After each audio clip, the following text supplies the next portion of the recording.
Tagar percuma lapor polisi menjadi viral di media sosial. Tagar tersebut adalah bentuk kemarahan netizen terhadap penanganan kasus pemerkosaan 3 orang anak di Luwu Timur, Sulawesi Selatan. Alih-alih menangkap pelaku yang diduga adalah ayah kandung korban sendiri, kepolisian malah menghentikan kasus pemerkosaan tersebut pada Oktober 2019 lalu. Assalamualaikum warahmatullahi wabarakatuh. Selamat sore, selamat datang di podcast Kombat Jasisia Fakultas Hukum Universitas Andalas. Pada sore ini kita akan melakukan bincang-bincang terkait dengan isu hukum ini, yakni tagar percuma lapor polisi. Halo untuk bicara mengenai penegakan hukum nih kita tentu udah nggak asing lagi nih sama dengan institusi Polri, di mana Polri merupakan salah satu lembaga yang berwenang melakukan penyidikan pada perkara tindak pidana. Terus Polri juga memainkan peran penting dalam menjaga kamtibmas di lingkungan masyarakat. Namun akhir-akhir ini nih Polri dihujani banyak kritik dari masyarakat, terutama di sosial media. Mungkin kritik itu dapat kita lihat dari naiknya tagar percuma lapor polisi, di mana tagar itu merupakan, menurut aku nih itu merupakan salah satu bentuk kekecewaan masyarakat terhadap kinerja dan profesionalitas Polri. Mungkin di sini kita telah mendatangkan Bang Aulia sebagai pembicara. Halo Bang, selamat sore Bang. Selamat sore. Sebelum kita mulai berbincang, kita manggilnya Abang nggak Bang? Boleh panggil Abang. Oke, sebelum kita mulai berbincang, ini boleh Abang cerita sedikit mengenai profesi Abang ataupun kesibukan akhir-akhir ini Bang? Sebelumnya deh, ini perkenalkan nama saya. Tadi siapa panggilnya Rael ya? Kalau Rael mungkin nama gaulnya. Kalau nama saya Aulia Valdi. Kebetulan saya alumni Fakultas Hukum UNAN tahun 2002. Alhamdulillah pada tahun 2010 lulus di Akademi Kepolisian. Sampai sekarang tentunya masih aktif di kegiatan kepolisian.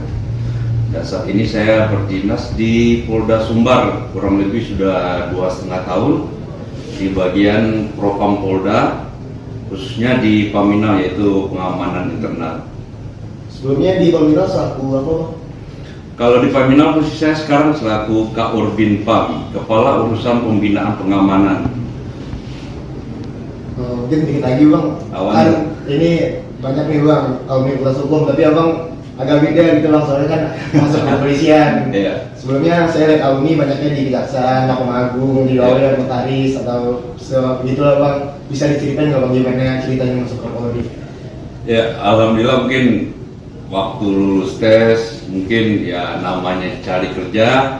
Kebetulan waktu itu mungkin ada kebijakan dari pimpinan Polri menerima lulusan untuk Akademi Kepolisian itu lulusan dari sarjana. Ya di sana saya mungkin pertama kalinya mencoba tes Polri, alhamdulillah diberikan rezeki.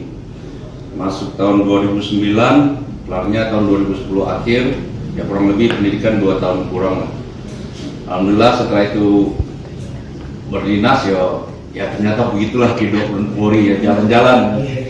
Sebelumnya saya juga kalau sebelum di Sumbar, saya berdinas juga di Maluku Utara, kemudian pendidikan PTIK, lanjut lagi ke Propam Polri di Mabes.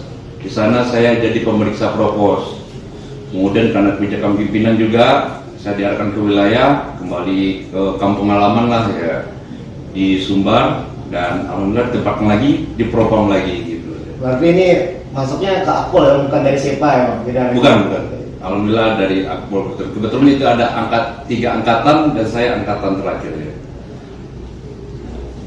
Baik Bang, untuk bisa pendengar bisa paham mengenai wewenang kepolisian itu apa aja sih Bang wewenang dan peran kepolisian sama Abang menjabat? Iya, kalau wewenang kepolisian secara umum sudah jelas ya. Kalau untuk perannya di masyarakat itu yang utama itu tugas pokok fungsi kepolisian itu adalah melindungi, mengayomi dan melayani masyarakat. Ditambah satu lagi itu penegakan hukum. Nah, polisi ini bergerak bekerjanya itu sebelum melakukan penegakan hukum tentunya harus mengutamakan dulu yang namanya perlindungan, pengayoman dan pelayanan terlebih dahulu sebelum masuk ke ranah hukum. Di sana bedanya ranah antara kepolisian dengan ilmu hukum itu sendiri gitu loh. Berarti beda ilmu kepolisian sama ilmu hukum itu agak sedikit berbeda ya? Agak sedikit berbeda. Di sini kalau di ilmu kepolisian itu kita lebih cenderung mempelajari masalah-masalah sosial, konflik-konflik sosial yang berada di dalam masyarakat itu sendiri, dan bagaimana nanti mengubahnya itu menjadi sebuah keteraturan sosial. Tujuannya adalah keteraturan sosial, bukan penegakan hukum yang didahulukan. Jadi itu untuk kaptimasinya Bang, untuk keteraturan masyarakat. Tapi untuk seperti acara penyidikan itu tetap berdasarkan KUHP ya Bang? Tetap berdasarkan KUHP. Kalau di kita juga berdasarkan Perkap 6 2019 terkait masalah proses penyidikannya, tetap sesuai.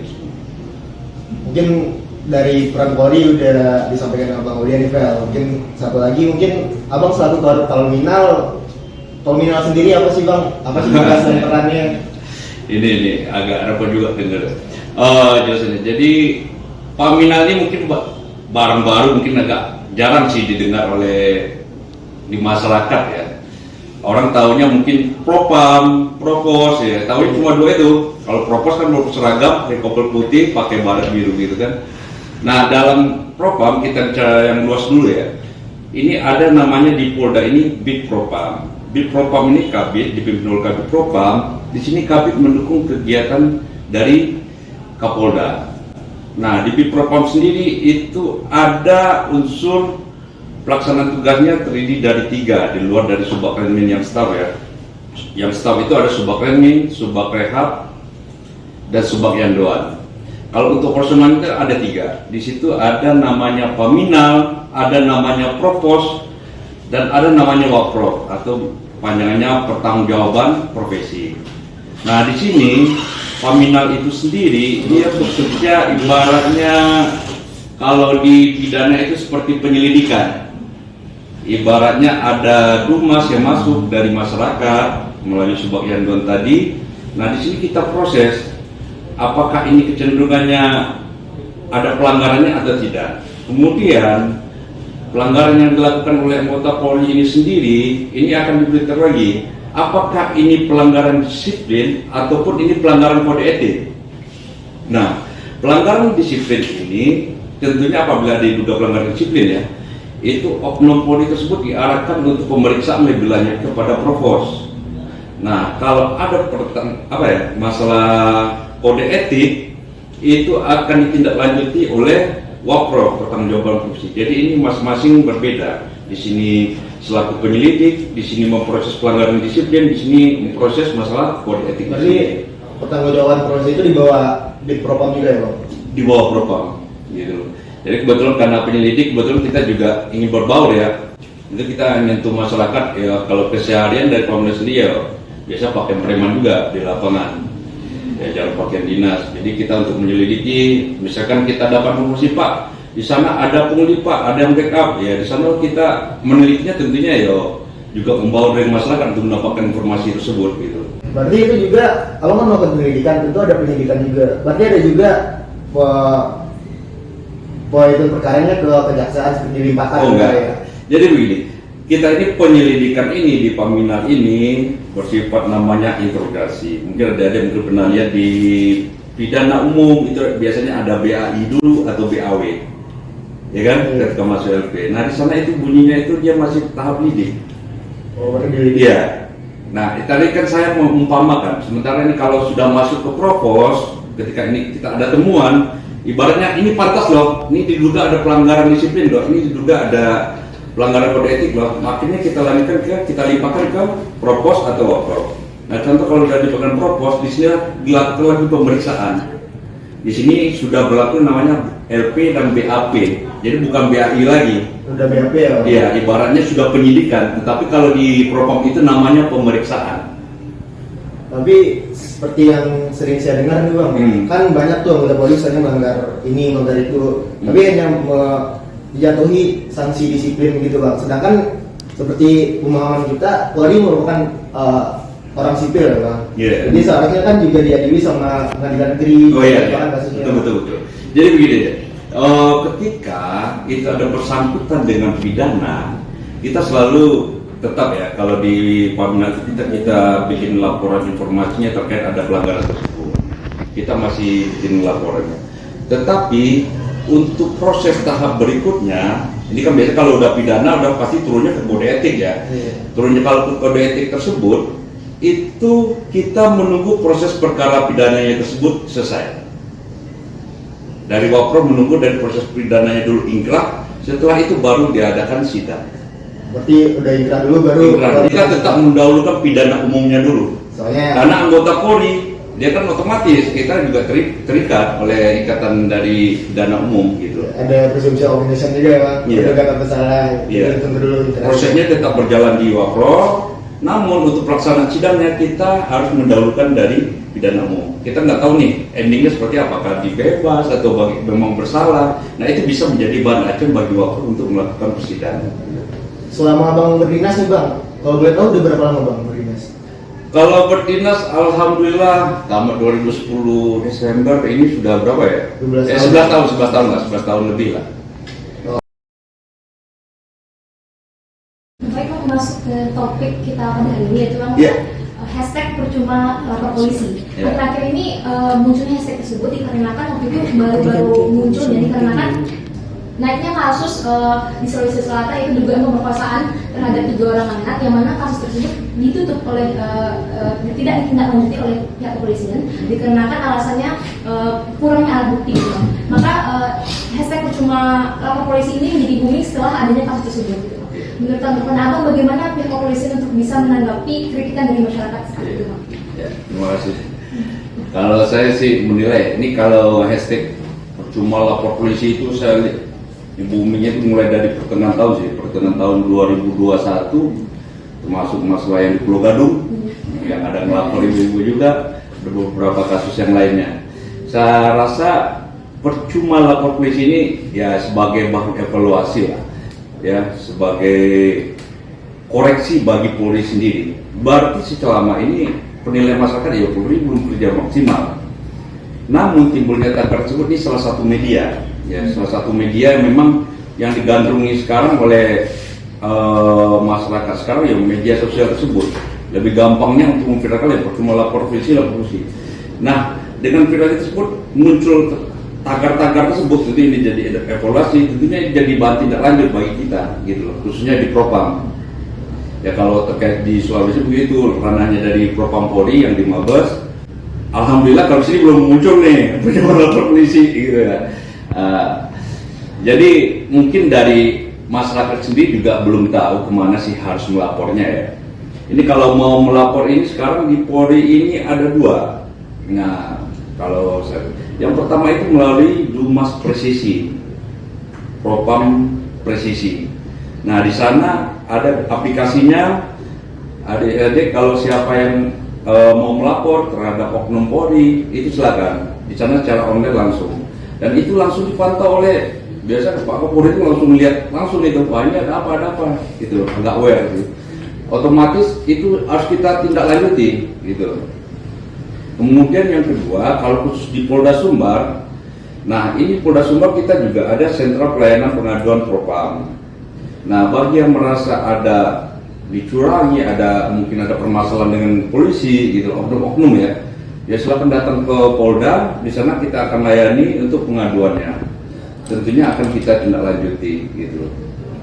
Memang dengan adanya hashtag percuma lapor polisi itu, beberapa kepolisian yang terkait itu Bang membalas atau menanggapi kritikan masyarakat dengan membalasnya dengan hashtag lain juga Bang, hashtag yaitu polisi tegas humanis gitu Bang. Dengan adanya hashtag tersebut, indikasinya bahwa polisi ini anti kritik jadi Bang gitu Bang. Menurut tanggapan Abang, apakah bisa dibenarkan diberi ruang untuk kepolisian untuk bisa menanggapi kritikan masyarakat seperti itu Bang? Kalau saya sih tidak bisa mendeskripsikan apa makna polisi tegas humanis ini di hashtag tersebut ya.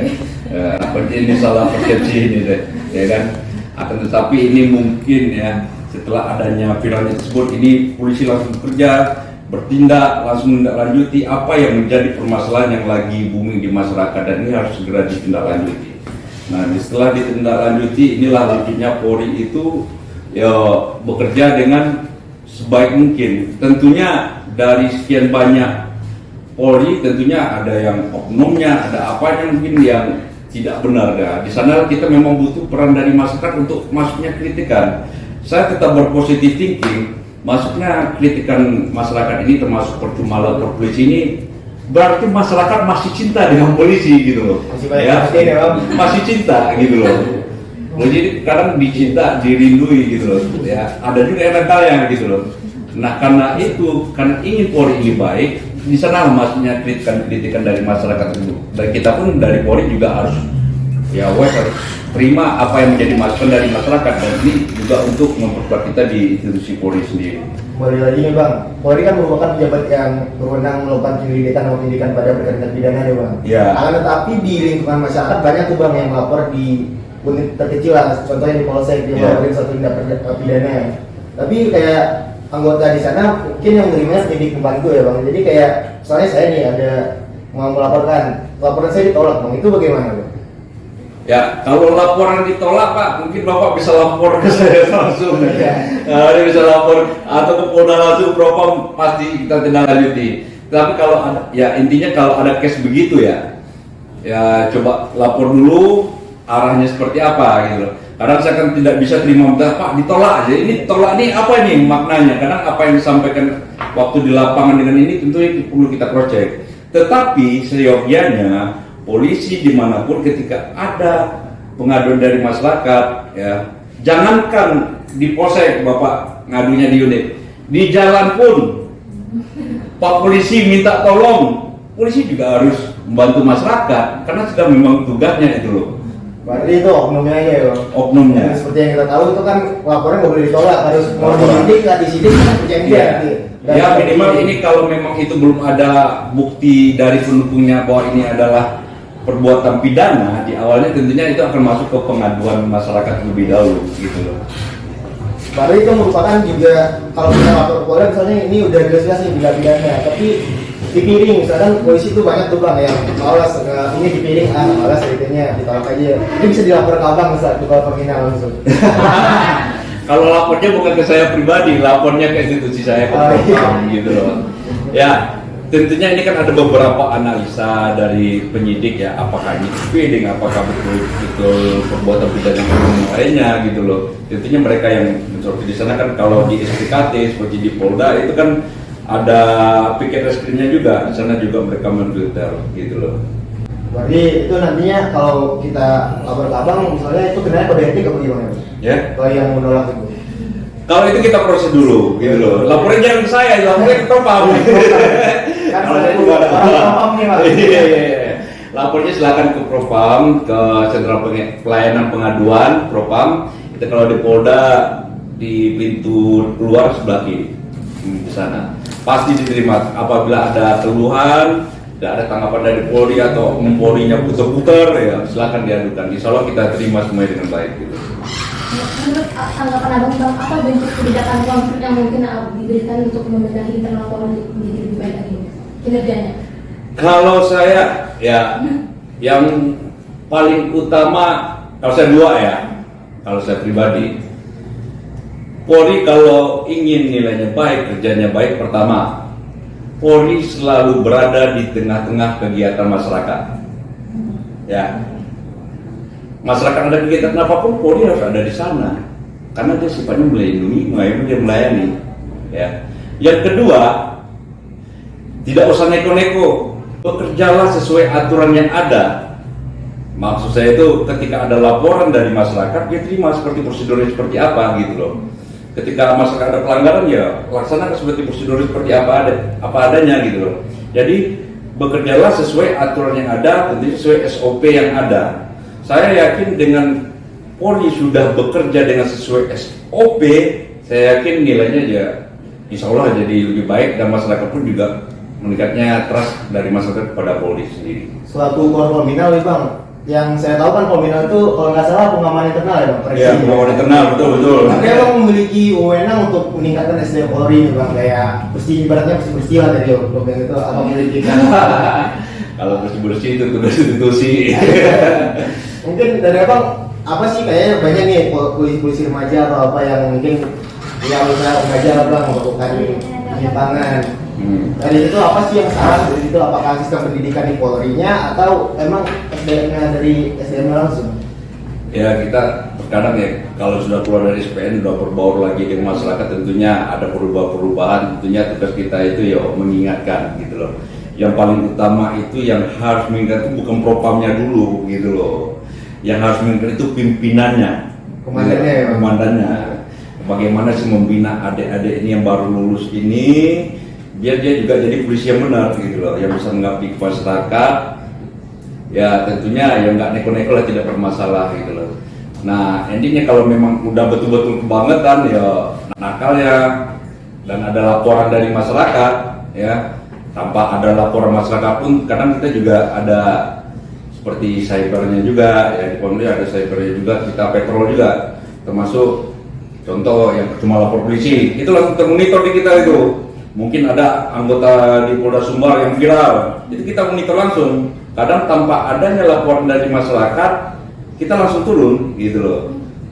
Nah itu baru kita langsung turun. Tetapi untuk pembinaan awal, seyogyanya memang dari pimpinan sendiri, dari satkernya masing-masing. Kalau misalkan di Sabara, ya langsung dari pimpinannya di Sabara sendiri gitu loh. Untuk Propam memang prestasi apa sih yang dicapai oleh Propam? Kayak ada berapa sih pelimpahan perkaranya? Kan itu masuknya kalau anggota Polri melakukan pidana maksudnya pidana umum ya. Saya ini kalau dibilang prestasi terkait anggota ini repot gitu loh.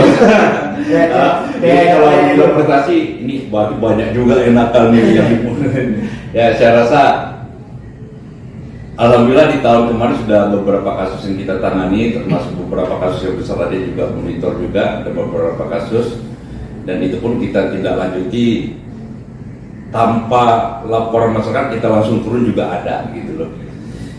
Itu langsung kita respon, langsung kita turun. Ibaratnya kita ini di Pamina ini agak sensitif, memang harus peka dengan situasi di Sumbar ini gitu loh. Memang ada yang aneh kejanggalan polisi, ya kita langsung turun. Kalaupun ada dumas, yo langsung kita tanggapi. Kalau kasusnya sudah lumayan lah banyaknya. Tapi ada loh yang dilimpahin ke peradilan umum, banyak loh. Kalau peradilan umum ranahnya berbeda sendiri nantinya. Jadi untuk masuk ke peradilan umum itu sendiri, itu dari pelapor, dia lapor dulu ke SPKT untuk laporan pidana. Jadi laporannya berdiri sendiri.